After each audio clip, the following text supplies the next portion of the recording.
Hi, welcome back to my YouTube channel. Today we will be discussing about a very common problem that everyone obviously have, and is that we have our home lab and we have our home server with lots of cores, lots of RAM, and we want to utilize it in the best possible way. So maybe, I don't know, we install a Plex server on it, maybe we install Kubernetes clusters on it, maybe we also have a VM for development, and I don't know what more, you can do anything you want. But then we have a problem. If we just install VMs, usually these VMs will be behind NAT. Okay, so what it means is that if, for example, you have your development machine as a VM, you cannot access this machine from other machines on your network, on your home network. Or if you have a Kubernetes cluster, you cannot access it from other machines on your home network as well. And to solve this problem, we will be using two tools. One tool is QEMU KVM. Basically, it's a hypervisor together with the virtual machine monitor. It allows you to create VMs, to configure VMs, to manage VMs, and we will be using Open vSwitch. Open vSwitch is a software layer 3 switch. It's basically is a virtual switch. Like in your physical world, you will take your computers and you will connect them to a physical switch. Same in the virtualized environment, you have virtual machines and you will connect them to a virtual switch. I have a picture here that shows what we're gonna do. So we will have a virtual machines, we will have virtual switch. This virtual switch will be connected to network interface to allow us to communicate with our home network, and everything will be good. So before we start implementing this solution, I will show you the actual problem. So let's start a VM. Actually, this VM is already configured with Open vSwitch and everything, so I will just remove it and configure it as it should be if you install it by default. Let's open it. Let's take the network config, remove it, and create a default one. Network, let's take the default one. You see, network source, virtual network, NAT. Okay, so let's start this virtual machine and demonstrate the problem that we're trying to solve. So let's let it boot. By the way, I'm actually considering doing another video about OVS because it has lots of powerful features. You can build like whole software-defined networking in your home lab. Software-defined networking, in a couple of words, is that you have a dumb, simple data plane. The data plane just looks at the packet, looks at the table of rules what to do with the packet, and does what it needs to do. Very simple. Okay, this packet needs to go there. Here I need to switch the source or destination IP. Nothing complicated. And this table is configured by a network controller. And network controller basically is like a control plane. It knows everything about your network. It knows to create rules, to configure your data plane and make the network much more efficient. Usually they use software-defined networking in data centers where you don't want to run all these legacy network protocols, heavy protocols, and you have like one entity that knows everything about your network topology, and you don't need all the complex protocols.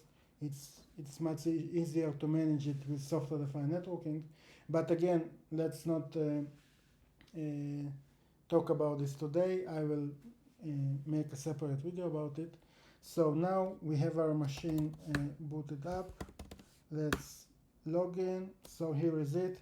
You can see that yes, I can access the internet. I can go outside from this VM. But if I will try to ping it from my Mac, for example, let's open a terminal and try to ping it from my Mac.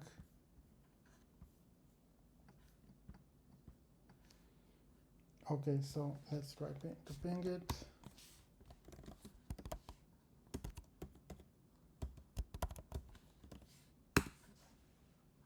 As you see, I cannot ping it. Okay, so now let's take our picture, this, and let's implement it. So first step, we will create the virtual switch. Okay, so let's go to our server which runs our VMs. I think I already have this configured, so let me just remove it for a second.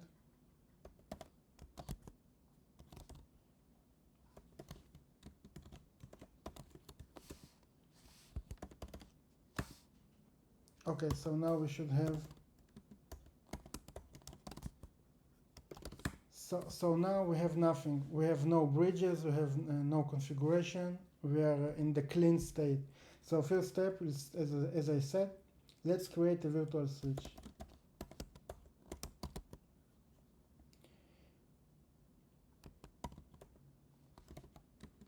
Let's call it VMnet. Okay, let's check that we created the bridge. Here is it. So we have bridge. The bridge has a management interface. We will not be using it in this video.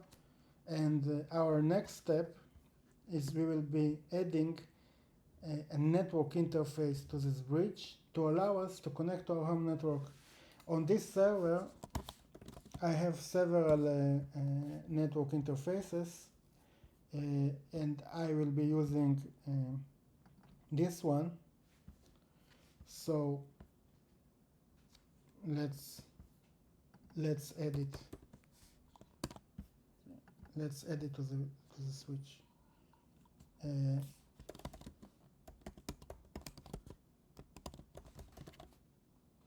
When we're adding a port interface to the switch, we need to tell OVS what switch we want to use, because we can create as many virtual switches as we want.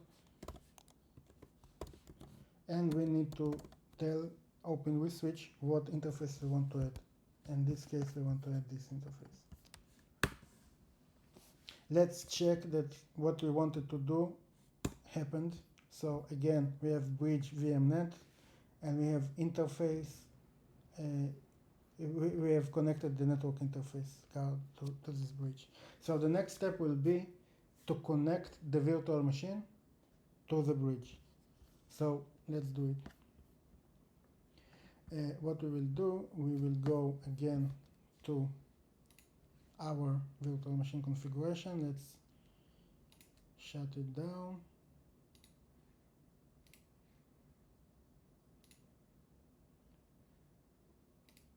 And we will need to configure the network interface config. So I already have here the config ready. I will just copy and paste it.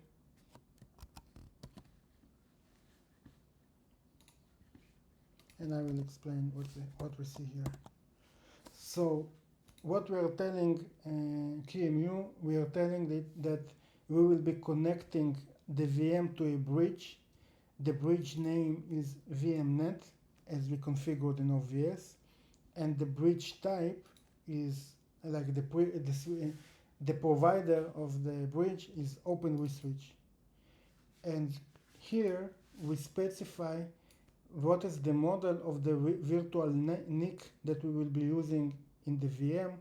Here you can use anything you like. You can use virt.io. You can just remove this line and it will be okay. I think it will use virt.io by default.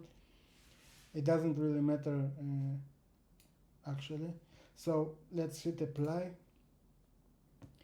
It will fill up a few more details that it needs. For example, it assigned a MAC address for our interface and PCI address for the network card. So we are ready to start our virtual machine. Let's start it. And now when the machine is booting, it should get IP address from the DHCP server of my home network.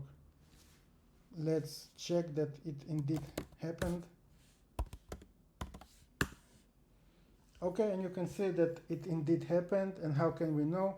I already see from the IP address that it is my home network. And now let's try and see if we can ping it from my Mac. Again, let's go to Mac and let's type this address.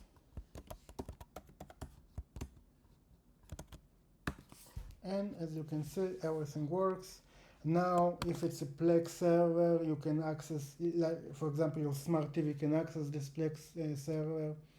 If you are, for example, I'm using my Mac on the couch, and I want to compile my code and develop something and deploy something. I usually don't use the Mac. I just remote connect to my development machine, and there I build and there I deploy things. So because now I can access it, it's very convenient.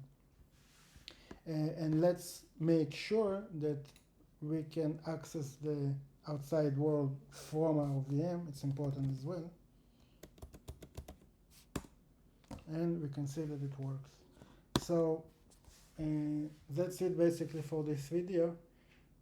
Thank you for watching my video, and hopefully see you in the next one. Bye bye.